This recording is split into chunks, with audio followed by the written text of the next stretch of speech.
Part 5 of A Little Princess, Sarah finds Becky, the scullery maid, asleep in her armchair. The two become friends. Part 6 The Diamond Mines. Not very long after this, a very exciting thing happened. Not only Sarah, but the entire school found it exciting, and made it the chief subject of conversation for weeks after it occurred. In one of his letters, Captain Crew told a most interesting story. A friend who had been at school with him when he was a boy had unexpectedly come to see him in India. He was the owner of a large tract of land upon which diamonds had been found, and he was engaged in developing the mines. If all went as was confidently expected, this friend would become possessed of such wealth as it made one dizzy to think of, and because he was fond of Captain Crew from his school days, he had given him an opportunity to share in this enormous fortune by becoming a partner in his scam. This, at least, was what Sarah gathered from his letter. It is true that any other business scam, however magnificent, would have had but small attraction for her or for the schoolroom, but diamond mines sounded so like the Arabian Nights that no one could be indifferent. Sarah thought them and chatting and painting pictures for Ermengarde and Lottie of labyrinthine pageants in the bowls of earth, where sparkling stones studded the walls and roofs and ceilings, and strange dark men dug them out with heavy picks. Ermengarde delighted in the story, and Lottie insisted on its being retold to her every evening. Lavinia was very spiteful about it, and told Jessie that she didn't believe such things as diamond mines exist. My mamma has a diamond ring which cost £40, she said, and it is not a big one either. If there were mines full of diamonds, people would be so rich it would be ridiculous. Perhaps Sarah would be so rich that she will be ridiculous, giggled Jessie. She's ridiculous without being rich, Lavinia sniffed. I believe you hate her, said Jessie. No, I don't, snapped Lavinia, but I don't believe in mines full of diamonds. Well, people have to get them from somewhere, said Jessie. Then she added with a new giggle, what do you think Gertrude says? I don't know, I'm sure. And I don't care if it's something more about that everlasting Sarah. Well, it is one of her pretends. It's that she is a princess. She plays all the time, even in school. She says it makes her learn her lessons better. She wants Ermengarde to be one too, but Ermengarde says she's too fat. She is too fat, said Lavinia, and Sarah is too thin. Naturally, Jessie giggled again. She says it has nothing to do with what you look like or what you have. It has only to do with what you think of and what you do. I suppose she thinks she could be a princess if she's a beggar, said Lavinia. Let us begin to call her your royal highness. Lessons for the day were over, and they were sitting before the schoolroom fire enjoying the time they liked best. It was the time when Miss Minchin and Miss Amelia were taking their tea in the sitting room, Scott to themselves. At this hour a great deal of talking was done, and many great secrets changed hands, particularly if the younger pupils behaved themselves well and did not squabble or run about noisily, which it must be confessed they usually did. When they made an uproar, the older girls usually interfered with scolding and shakes. They were expected to keep order, and there was danger if they did not. Miss Minchin or Miss Amelia would appear to put an end to festivities. Even as Lavinia spoke, the door opened, and Sarah entered with Lottie, whose habit was to trot everywhere after her like a little dog. There she is, with that horrid child, exclaimed Lavinia in a whisper. If she's so fond of her, why doesn't she keep her in her own room? She will be howling about something in 5 minutes. It happened that Lottie had been seized with a sudden desire to play in the schoolroom and had begged her adopted parents to come with her. She joined a group of little ones who were playing in the corner. Sarah curled herself up in the window seat, opened a book, and began to read.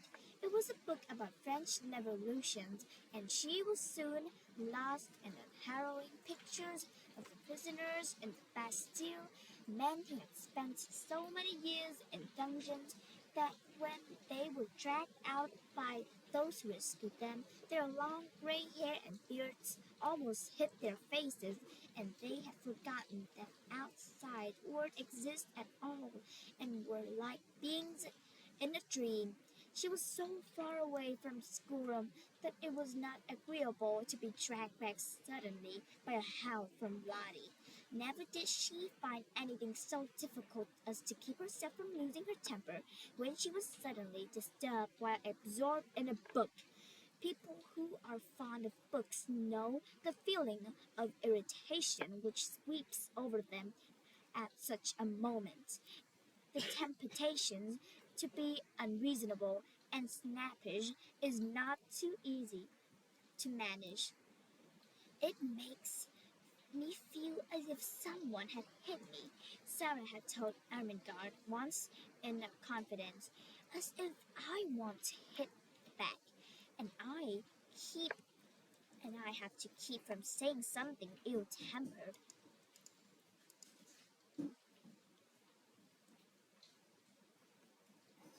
She had to remember things quickly when she laid her book from the window seat and jumped down from a comfortable corner. Lottie had been sliding across the schoolroom's floor and, having first irritated Lavinia and Jessie by making a noise, had ended by falling down and hurting her fat knee. She was screaming and dancing up and down in the midst of a group of friends and enemies who were alternately coaxing and scolding her. Stop this minute, you cry baby! Stop this minute, Lavinia commanded. I'm not a crybaby. I'm not. Well, Lottie, Sarah. If she didn't stop, Miss Minchin would hear her, cried Jessie. Lottie, darling, I'll give you a penny. I don't want your penny, sobbed Lottie, and she looked down at her fat knee and seeing a drop of blood on it burst forth again. Sarah flew across the room and kneeling down, put her arms around her. Now, Lottie, she said. Now, Lottie, you promised, Sarah. She said I was a cry baby, wept Lottie. Sarah patted her, but spoke in a steady voice Lottie knew. But if you cry, you will be one, Lottie pet. You promised. Lottie, though, preferred to lift up her voice. I haven't any mamma, she proclaimed. I haven't a bit of mamma. Yes, you have, said Sarah cheerfully. Have you forgotten? Don't you know Sarah is your mamma? Don't you want Sarah to be your mamma? Lottie cuddled up to her with a consoled sniff. Come and sit in the window seat with me, Sarah went on. I'll whisper a story to you.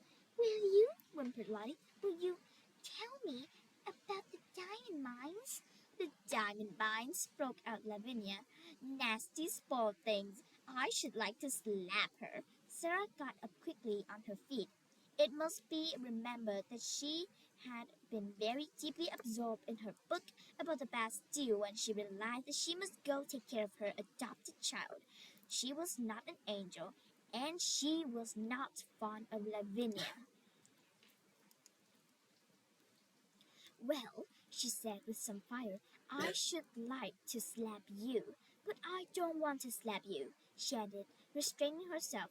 At least I both want to slap you, and I should like to slap you, but I won't slap you. We are not little gutter children. We are both old enough to know better. Here was Lavinia's opportunity. Ah, yes, your Royal Highness, she said. We are princesses, I believe. At least one of us is. The school ought to be very fashionable now. Miss Minchin has a princess for a pupil. Sarah started toward her. She looked as if she were going to box her ears. Perhaps she was. Her tricks of pretending things was the joy of her life. She never spoke it to girls she was not fond of. Her new pretending of being a princess was very near to her heart, and she was shy and sensitive about it. She had meant it to be rather to be a secret, and here was Lavinia deriding it before nearly all the school. Sarah felt blood rush up to her face and tingled in her ears. She only just saved herself. If you were a princess, you did not fly into rages. Her hand dropped, and she stood quite still for a moment.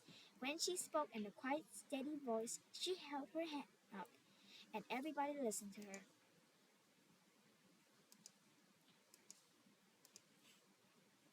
It's true, she said. Sometimes I do pretend I am a princess. I pretend I am a princess so that I can try and behave like one. Lavinia could not think of exactly the right thing to say. Several times she had found this she could not think of a satisfactory reply when she was dealing with Sarah. The reason for this was that somehow the rest always seemed to be vaguely in sympathy with her opponents. She saw that now they were picking up their ears. The truth was they liked princesses, and they all hoped that they might hear something more definite about this one, and drew nearer Sarah accordingly. Lavinia could only invent one remark, and it fell rather flat.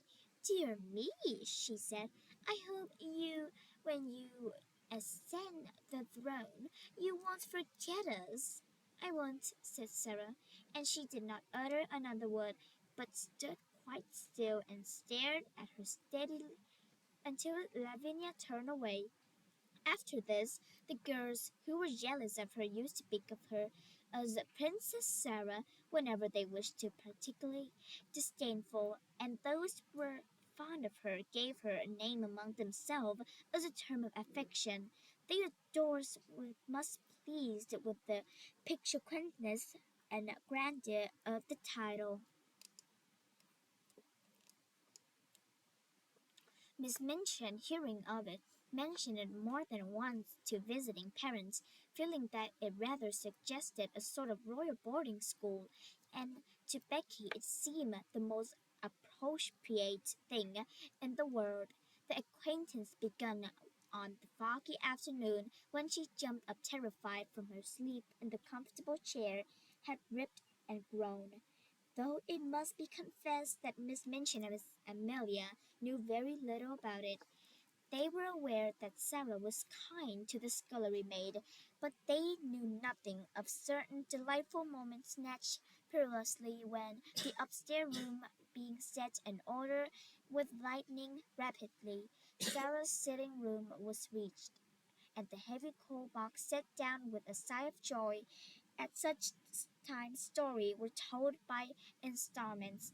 Things of a satisfying nature were either produced and eaten or hastily tucked into a pocket to be disposed at night when Becky went upstairs to her attic to bed. "But I has to eat 'em carefully, miss," she said once, "'cause if I leaves crumbs the rats would come out and get 'em." "Rats!" exclaimed Sarah in horror. "Are there rats there?" "Lots of 'em, miss," Becky answered in quite a matter-of-fact manner. "There are mostly rats and mice in attics. You get used to the noise they make scuttling about. I've thought so. I don't mind 'em, as long as they don't run over my pillow." "Ugh!" said Sarah. "You get used to anything after a bit," said Becky. "You have to, miss. If you're born of a scullery maid, I'd rather have rats than cockroach." "So would I," said Sarah. "I suppose you might make friends with a rat at a time, but I don't believe I should make friends with a cockroach." Sometimes Becky did not dare to spend more than a few minutes in the bright warm room, and when this was the case perhaps only a few words could be exchanged, and a small purchase slipped into the pocket Becky carried under her dress skirt, tied around her waist with a band of tape. the search for the discovery and satisfying things to eat which could be packed into small compacts added a new interest to Sarah's existence.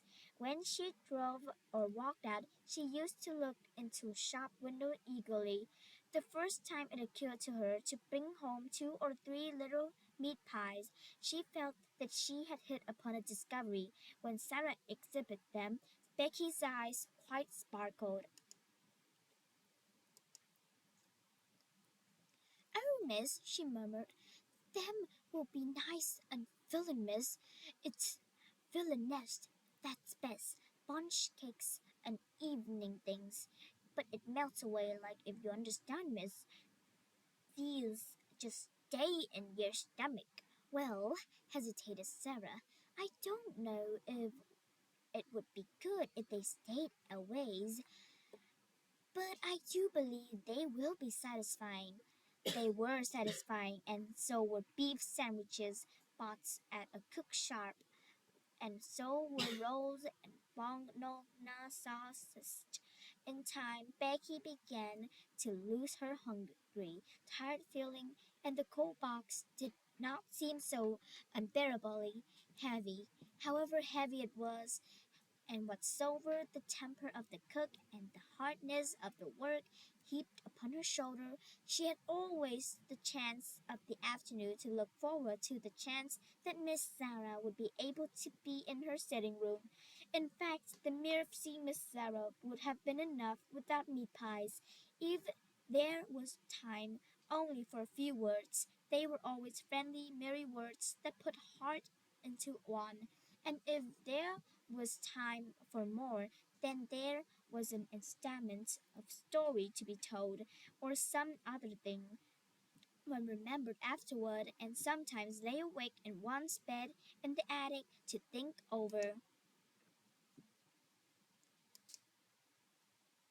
Sarah, who was only doing what she unconsciously liked better than anything else, natural having made her forgiver, had not the least idea what she meant to poor Becky and how wonderful a benefactor it she seemed.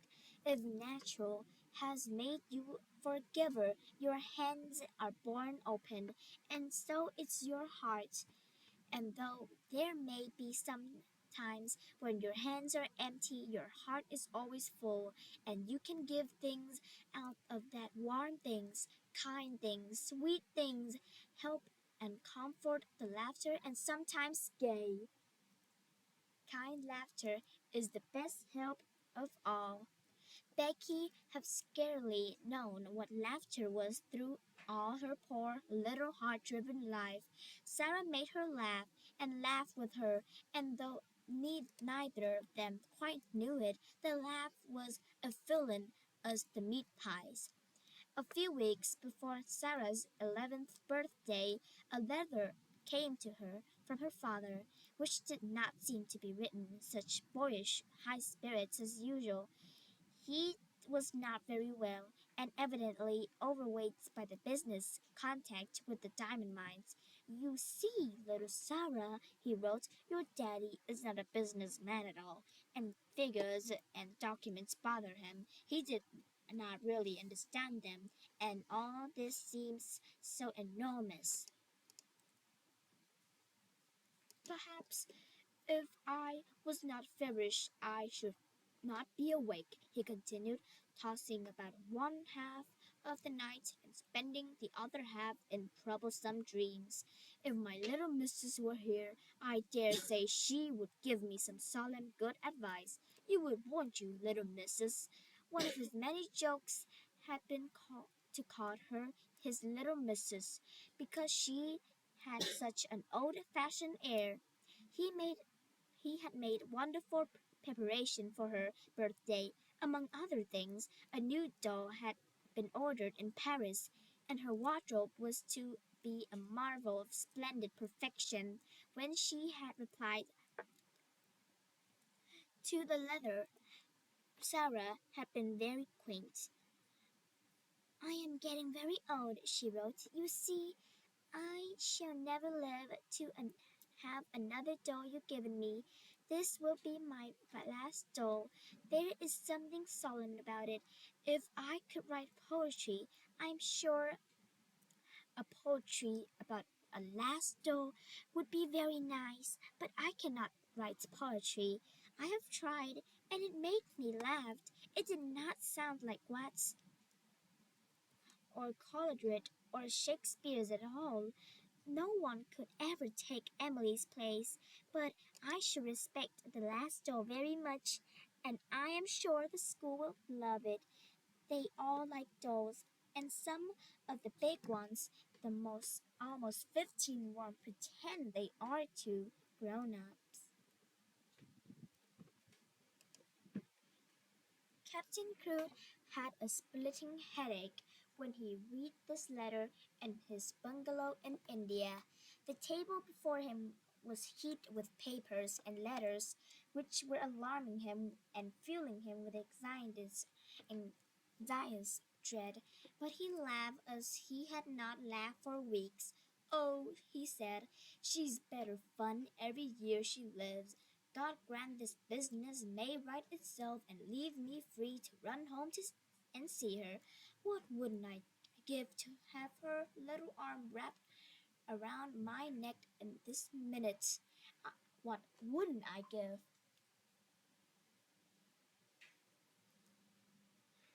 The birthday was to be celebrated by great festivities. The schoolroom was to be decorated, and there was to be a party.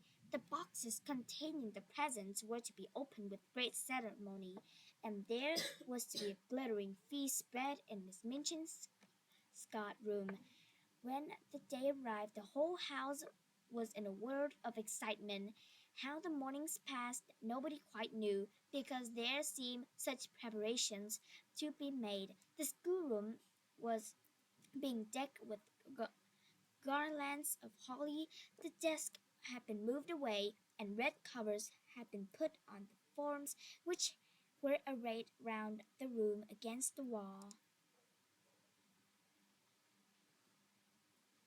When Sarah went into her sitting room in the morning, she found on the table a small dumpy package tied up in a piece of brown paper. She knew it was a present, and she thought she could guess whom it came from. She opened it quite tenderly. It was a square percussion made of quite clean red flannel, and back pins had been stuck carefully into the forms the words "Many happy returns."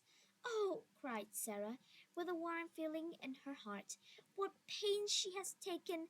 I like it so. It it makes me feel sorrowful." But the next moment she was mystified. On the underside of the percussions was secured a card bearing in the neat letter the name Miss Amelia Minchin. Sarah turned it over and over. "Miss Amelia!" she said to herself. "How can it be?" And just at that very moment she heard the door being cautiously pushed open and saw Becky peeping around it. There was an affectionate, happy grin on her face, and she stumbled forward and stood nervously pulling at her finger. "Do you like it, Miss Sarah?" she said. "Do you like it?" cried Sarah. "You darling Becky, you made it all yourself." Becky gave a hysteric but joyful sniff, and her eyes looked quite moist with delight. "It ain't nothing but flanning, and the flanning ain't new. But I wanted to give you something, and I made it of nights. I knew you could pretend it was satin with diamond pins in it. I tried to when I making it. The card, miss," she went on rather doubtfully, "and wants wrong of me to pick it up out on the dustbin, was it? Miss Amelia had thrown it away. I had no card of my own, and I knowed it wouldn't be a proper pendant if I didn't pin a card on, so I pinned Miss Amelia's." Sarah flew at her and hugged her. She could not have told herself or anyone else why there was a lump in her throat. "Oh, Becky," she cried out with a queer little laugh. "I love you, Becky. I do. I do." "Oh, miss," breathed Becky, Thank you, miss. Kindly. It ain't good enough for that. The flanning wasn't new.